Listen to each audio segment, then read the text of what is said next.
never gonna stop me. Sloppy, you really think you got me? Cocky ninjutsu I embody. I'm the copy ninja, call me Hadake Kakashi. Yo teman-teman, kita akan kembali melanjutkan serial Donghua The First Order. Setelah episode 2 ini episode ketiga dan seterusnya akan update sesuai jadwal produksi. Dan buat teman-teman yang belum nonton episode pertamanya, silahkan dicek dulu. Atau kalian juga bisa nonton videonya langsung di official aplikasi Bilibili. Dan kalau sudah, tanpa berlama-lama lagi kita akan langsung saja ke jalur ceritanya.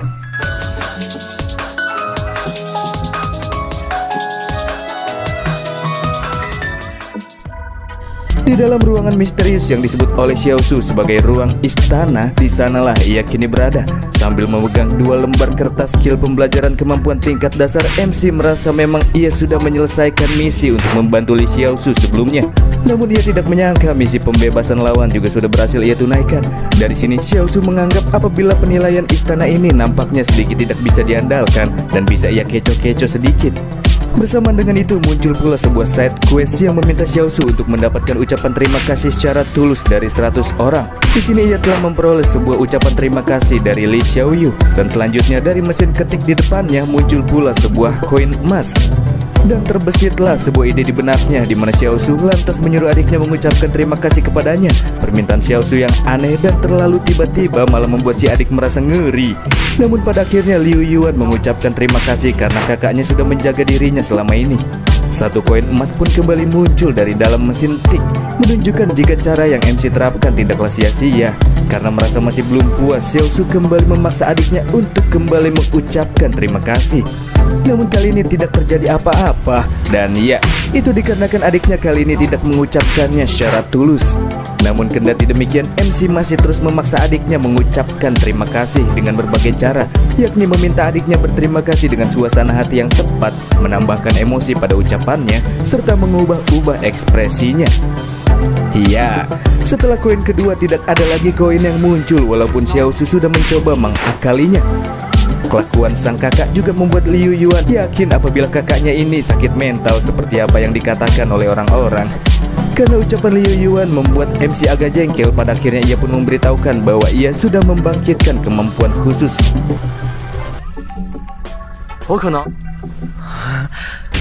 Masuk kembali ke dalam istana, selanjutnya Xiaosu mulai memperhatikan koin emas dengan lambang love. Dan ternyata di sisi lainnya terdapat kalimat-kalimat pujian yang setelah ditelaah lebih lanjut olehnya, secara tiba-tiba kabut yang mengepul di permukaan lantai mulai mengalami reaksi. Dan di saat itulah secara tiba-tiba muncul pula sebuah kotak besar berwarna merah yang ternyata benda yang muncul kali itu merupakan sebuah vending machine.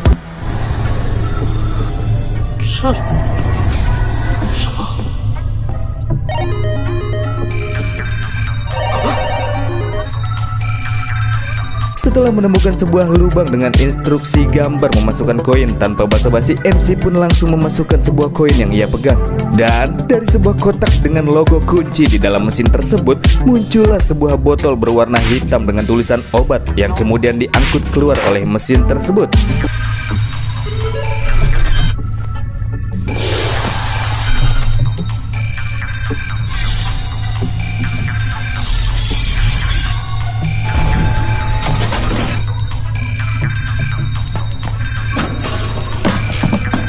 Di sini Xiaosu merasa bingung, sebenarnya obat salep ini tuh obat untuk apa sih? Karena tulisannya cuma obat aja. Dan di saat itulah dari arah langit-langit terdengar suara sistem yang menjelaskan bahwa itu merupakan obat yang bisa mengatasi segala jenis penyakit luar. Di saat MC keluar dari istana, adiknya pun mengira Xiaosu yang bisa menghadirkan botol secara tiba-tiba pasti menggunakan sihir. Di saat itu pula Xiaosu mulai melepaskan perban yang mengikat telapak tangannya untuk mengetes seberapa ampuhkah salep yang baru saja ia dapatkan. Setelah mengoleskan ke bagian luka, salep tersebut juga tidak memberikan rasa perih seperti salep-salep luka luar pada umumnya. Melihat hal tersebut, si adik pun mengira pasti kakaknya ini memiliki kemampuan membuat obat-obatan. Ya, mirip-mirip sih menurut Xiaosu.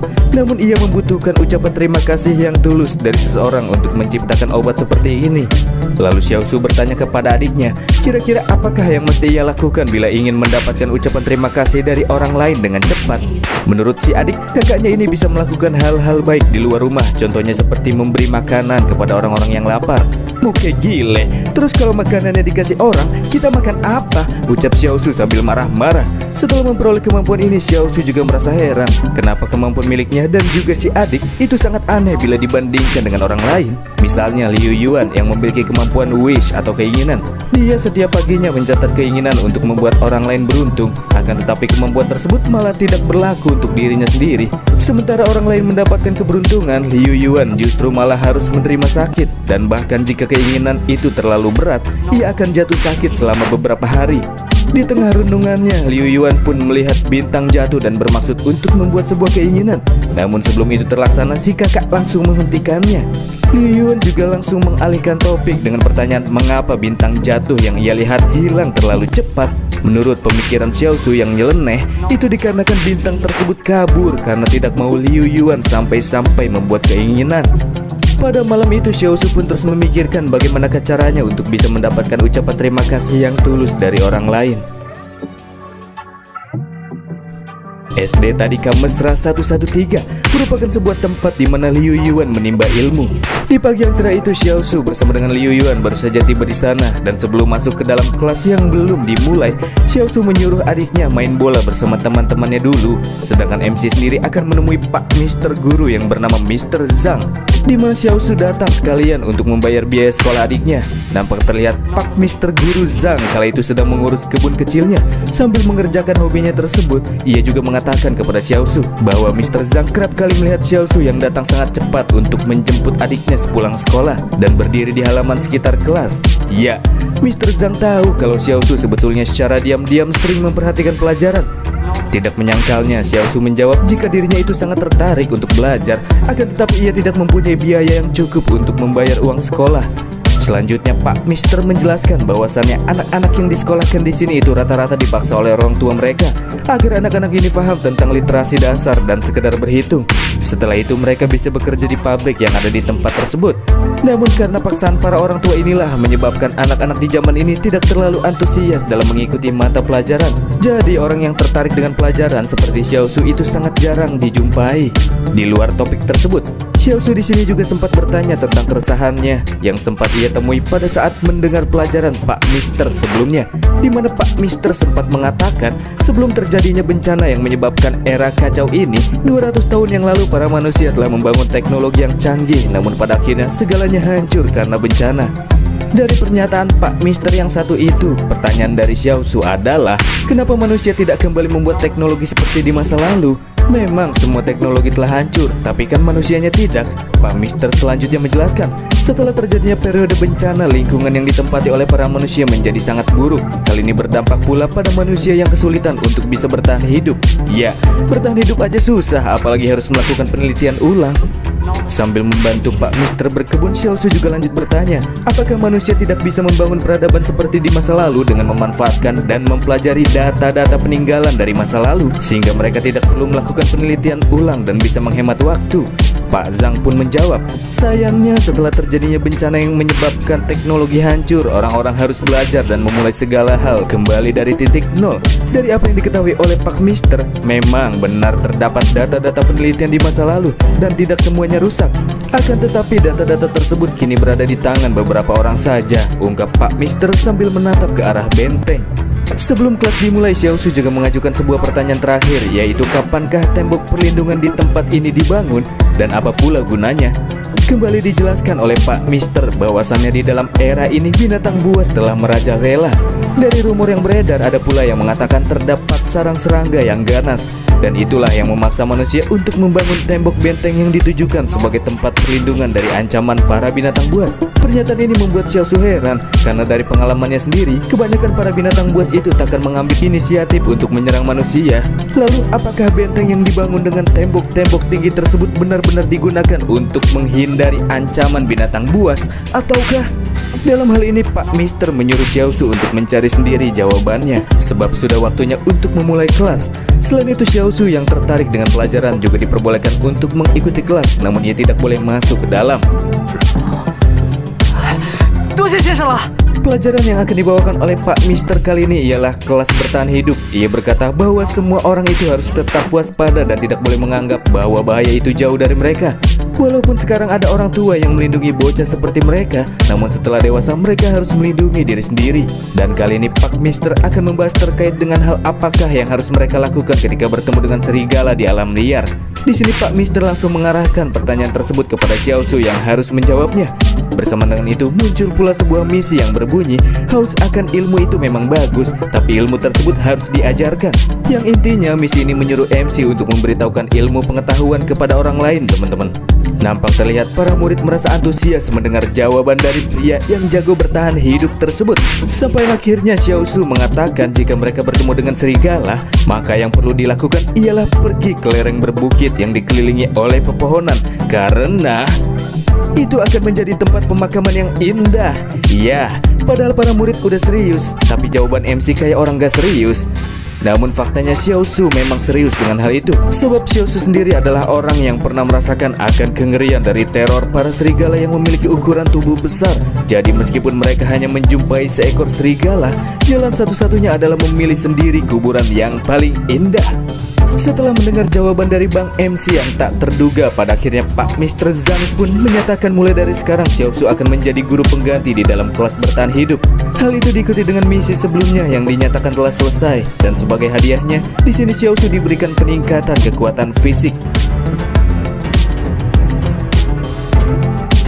Dan dengan ini dimulailah hari-hari Xiaosu yang bertugas sebagai sosok guru pengganti dalam kelas bertahan hidup.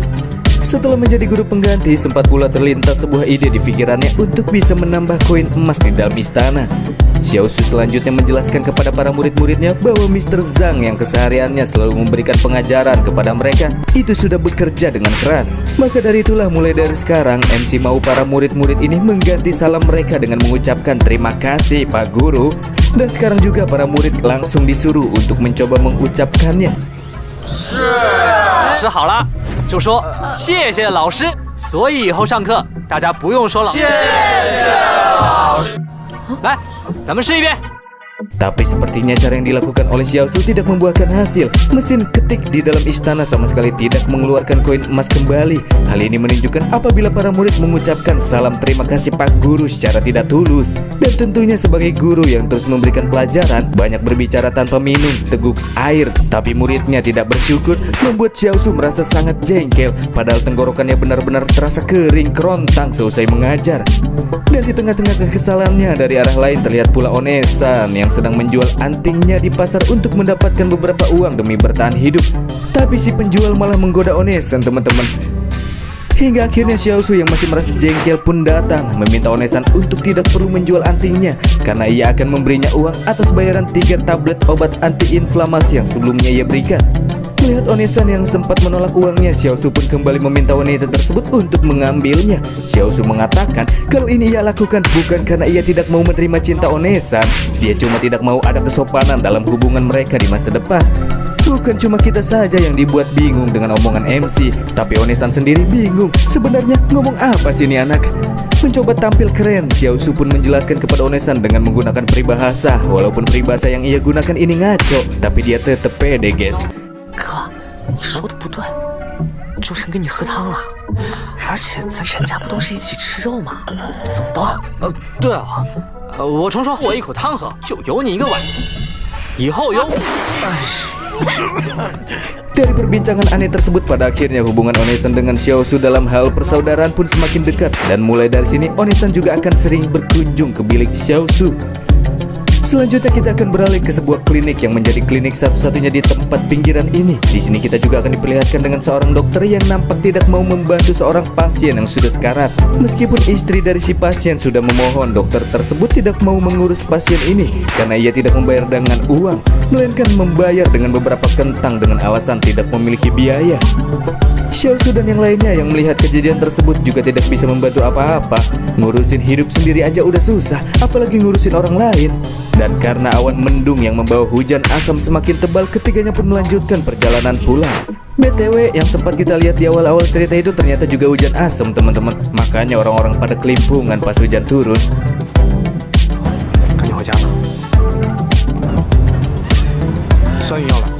tengah-tengah perjalanan pulang, Liu Yuan sempat terpikir jika kakaknya ini mau mendapatkan ucapan terima kasih yang tulus dari orang lain, mungkin menjadi dokter adalah solusinya. Tapi sayangnya itu tidak memungkinkan karena Xiaosu sendiri tidak punya keterampilan dalam hal tersebut. Tapi bagi Xiaosu, pemikiran adiknya ini sangat mantap dan mulai dari sekarang ia menetapkan akan menjadi seorang dokter. Namun langit yang mengirimkan petir seakan-akan tidak merestui Bang MC. 当医生。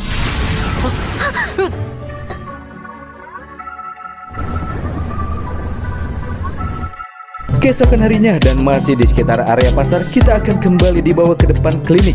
Ketika Pak Dokter keluar dari sarangnya dan melakukan sedikit peregangan tubuh, di saat itulah Xiaosu yang telah menunggu di balik pintu langsung mengaktifkan kertas skill pembelajaran tingkat dasar untuk menyalin kemampuan Pak Dokter. 基础。 标技能，已随机出。 Dari kemampuan Pak Dokter yang dipilih secara acak, di sini Xiaosu mendapatkan kemampuan yang tak terduga, yakni kemampuan menipu. Ini membuat Xiaosu merasa kesal, di mana teriakannya yang keras juga membuat Pak Dokter merasa kaget karena ternyata ada seorang pria di depan kliniknya. Masih berupaya mendapatkan kemampuan medis yang dimiliki oleh Pak Dokter, Xiaosu pun kembali menggunakan kertas pembelajaran terakhir yang masih tersisa. Tapi lagi dan lagi, skill acak yang dia dapatkan sama saja, yakni kemampuan menipu. Fakta ini benar-benar membuat Xiaosu kini merasa emosi. Berjalan perlahan ke arah Pak Dokter sambil menyiapkan tinjunya, Xiaosu pun menyampaikan bahwa si dokter ini ternyata adalah pembohong yang suka menipu pasien-pasiennya. Tapi Pak Dokter mencoba mengelak perkataan Xiaosu yang tidak memiliki bukti. Untuk memastikan, Xiaosu juga bertanya kepada sistem, dan dari jawaban sistem akhirnya semakin jelas bahwa sebenarnya si dokter ini tidak memiliki kemampuan medis. Jadi selama ini dia cuma melakukan diagnosa asal dengan kemampuan menipunya. Dan pada akhirnya si dokter pun harus terkena jurus ultimate wajan terbang dari Xiaosu.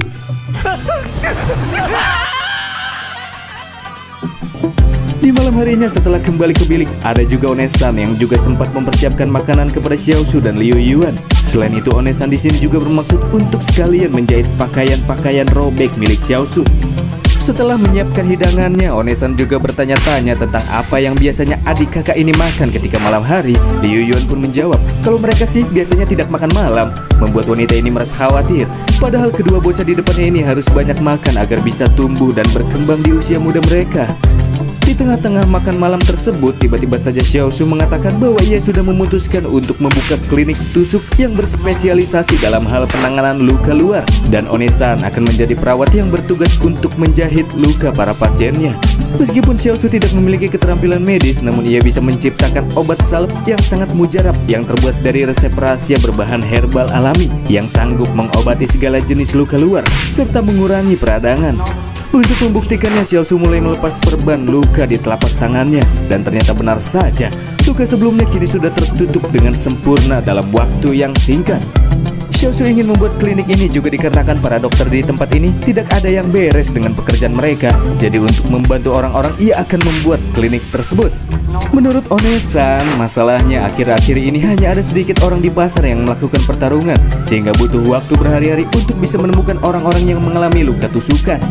Dan jika itu masalahnya, maka MC akan melakukan cara brutal, di mana dialah yang akan menusuk-nusuk orang supaya bisa mendapatkan pasien. Tapi ia tidak jadi melakukan hal tersebut karena caranya terlalu parah, guys. 头脑，哎，不行不行，不能被利益冲了。 Keesokan harinya, tepat di depan tempat tinggalnya Xiaosu memasang papan nama klinik, dan dengan menggunakan wajan legendarisnya, ia juga mulai membuat obat-obatan herbal dengan menggunakan bahan asal-asalan. Hal ini ia lakukan agar para warga percaya bahwa dirinya merupakan sosok yang bisa menciptakan obat mujarab. Tapi dari yang terlihat, obat racikan yang dibuat oleh Xiaosu ini bentuknya terasa mengerikan, baunya juga tidak sedap ketika tercium. Selain itu, Xiaoyu melakukan ini juga agar kemampuan super miliknya tidak terbaca oleh lawan. Ia juga menyuruh adiknya untuk tidak pernah membeberkan kemampuan khususnya kepada orang lain agar terhindar dari hal-hal yang tidak diinginkan. Dan kemudian daripada terus mendengar ocehan kakaknya yang cerewet, Liu Yuan pun langsung pergi ke sekolahnya. Beberapa jam pun telah berlalu, namun hingga saat ini sama sekali tidak ada seorang pun warga yang peduli dengan apa yang dilakukan oleh Xiao Su. Sampai akhirnya ia pun harus menarik seorang warga yang kebetulan lewat sambil menutup hidungnya. Itu dikarenakan obat racikan MC tercium sangat bau. Setelah menarik pria tersebut dan melihat matanya yang memerah, MC langsung menyatakan kalau pria ini mengalami masalah. Dan sebagai solusinya, ia harus mencicipi obat herbal yang kali itu sedang dibuat oleh Xiao Su. MC juga di sini turut memperkenalkan bahwa obat ciptaannya ini mampu mengurangi peradangan dan rasa sakit serta menyembuhkan luka secara cepat. Dan obat inilah yang menyebabkan luka-luka parah yang dahulu ia terima bisa disembuhkan dengan cepat. Tapi pria ini tidak percaya karena yang ia tahu Xiao Su ini bisa sembuh karena ia punya tekad yang kuat. Dan tak lama setelahnya ketika warga mulai bermunculan, Xiao Su juga langsung melakukan promosi. Ia memperkenalkan obat ramuannya kepada mereka dengan nada penuh percaya diri. 以前我一直精心隐藏这个药方，当了自己肩上的责任。终于认识到了自己的错误。俗话说，是人，我要把这珍贵的药方拿住，就要开一个专治刀伤与大家分享。我人小外伤的诊所，错过。以前都是210块1粒的水，不要客气，不要犹豫，最多路过药，现在只要88，只要。 Namun ketika ia sedang asik-asiknya memberikan promosi, para warga memanfaatkan momen tersebut untuk langsung cabut dari TKP. Dan dari sekian orang-orang yang baru saja pergi, terdapat seorang warga yang tertinggal karena ia harus menarik gerobak berat yang diisi oleh balok kayu. Setelah menghampiri pria tersebut, Xiao Su juga dengan senyum cerahnya menawarkan perawatan kepada bapak-bapak ini dengan cara yang agak memaksa. Namun meskipun memaksa, senyum dari wajah MC nampak terlihat tidak berubah sama sekali. Setelah melihat luka pada lengan si bapak, Xiao Su pun menjelaskan kalau luka itu harus segera disembuhkan sebelum semakin bertambah parah. Padahal nyatanya si bapak ini merasa kalau itu cuma luka ringan dan tak perlu diobati. Setelah dipaksa, pria tersebut juga masih tidak mau dirawat, padahal Xiao Su sudah memberikan harga diskon. Karena merasa kesal, pada akhirnya ia pun akan memberikan perawatan dan pengobatan gratis. Dan si bapak-bapak ini pun menerimanya dengan lapang dada. Bukannya apa-apa nih, MC kali ini menawarkan si bapak sambil mengarahkan pisau ke batang tenggorokannya. Jadi si bapak-bapak ini tidak bisa menolaknya. 好，我治，你先把。 Selanjutnya kita akan beralih ke tempat lain di mana kita akan diperlihatkan dengan para tentara bayaran yang sedang dalam perjalanan menuju benteng 112 untuk mengawal nona penyanyi bernama Luo Xinyu. Mereka sendiri kini sedang berada di hutan belantara dan kemudian mereka pun setelahnya menepi sebentar di tengah perjalanan.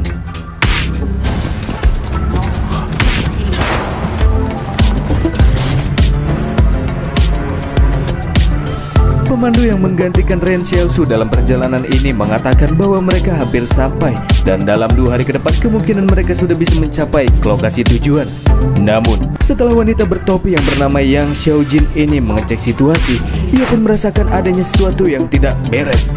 Ketika melihat-lihat area sekitar, Xiaojin pun akhirnya sadar bahwa tempat ini merupakan lokasi yang sama yang 2 hari lalu sempat mereka gunakan sebagai tempat untuk berkemah. Ya, si pemandu sudah membuat mereka semua harus berputar-putar di satu titik, yang artinya mereka kini sudah nyasar. Situasi pun semakin dibuat tegang ketika di malam itu mulai terdengar suara raungan yang terdengar sangat mengerikan.